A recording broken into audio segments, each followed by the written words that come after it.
بابا جان احترام رمضان کے بارے میں کیا حکم ہے؟ بیٹا یہ بھی تو احترام رمضان ہی ہے جو میں ذکر کر رہا ہوں کہ ہم سب یہاں پر جو اکٹھے ہوئے ہیں تو ہم کیوں اکٹھے ہوئے ہیں؟ آپ لوگ جو روز آتے ہیں روز پھر آپ مغرب کی نماز پڑھ کے سارا دن آپ نے روزہ رکھا ہوتا ہے، روزہ رکھنے کے بعد پھر روزہ کھول کر افطار کر کے اور پھر مغرب کی نماز پڑھ کے پھر اتنی دور دور سے آپ لوگ آئے ہیں، پھر آپ یہاں آ کر نماز عشاء پڑھتے ہیں، پھر آپ اس کے بعد نماز تراویح ادا کرتے ہیں، اس کے بعد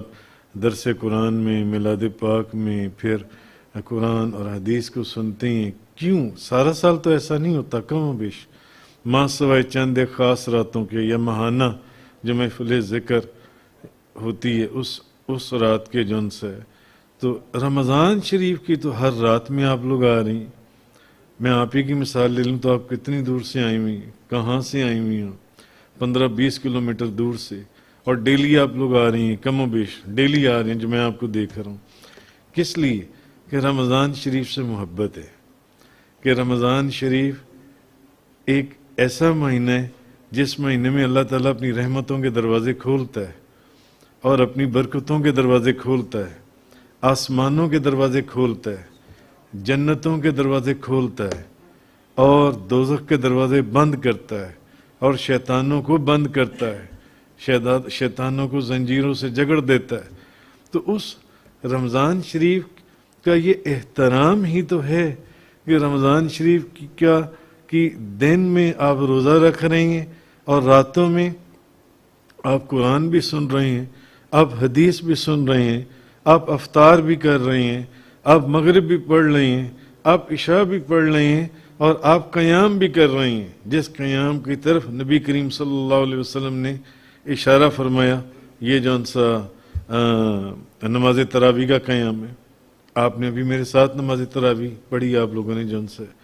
تو یہ جو قیام وہ جو میں نے حدیث سنائی تھی کل یا پرسوں کہ نبی کریم صلی اللہ علیہ وسلم نے فرمایا کہ جس شخص نے ایمان کی حالت میں ثواب کی نیت سے رمضان کے روزے رکھے اس کے بھی پچھلے گناہ بخشے گئے، اور جو بندہ ایمان کی حالت میں ثواب کی نیت سے جس نے رمضان کی راتوں میں قیام کیا اس کے بھی گناہ بخشے گئے جو ان سے ہے۔ تو یہ کس لیے؟ یہ رمضان کا احترام ہے، اور یہ بھی رمضان کا احترام ہے کہ آپ کو جو اللہ نے صحت دی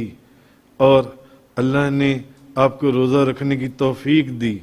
اور آپ اللہ اور اللہ کے رسول کے جو بھی احکامات قرآن یا حدیث کے اندر یا علماء یا فقہاء نے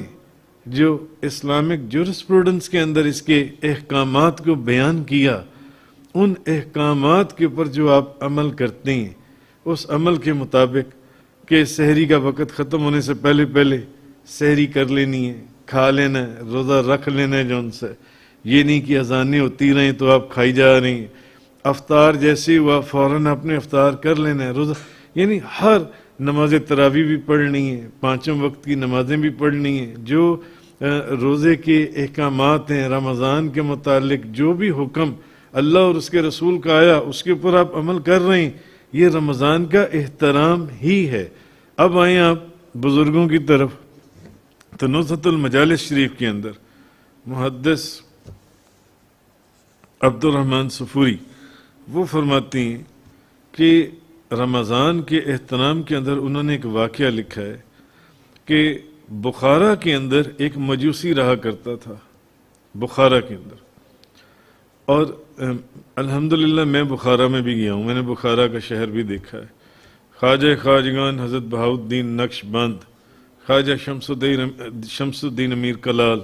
خواجہ بابا سماسی، خواجہ علی رامیتنی، خواجہ ابو الخیر انجیر محمود فغنوی، خواجہ عارف ریف گاری، خواجہ عبد الخالق غش دوانی، یہ 7 بزرگ اور 7 اپنے وقت کے غوث اور کتب الاقطاب، کتب اللہ کے ولی، یہ بخارا کے اندر بیٹھے ہوئے ہیں۔ یہ بخارا اور بخارا شہر کے چاروں طرف یہ 7 بزرگ بیٹھے ہوئے ہیں۔ تو خیر وہ محدث عبد الرحمن صفوری نصرت المجالس میں وہ لکھتے ہیں کہ بخارا کے اندر ایک مجوسی رہا کرتا تھا،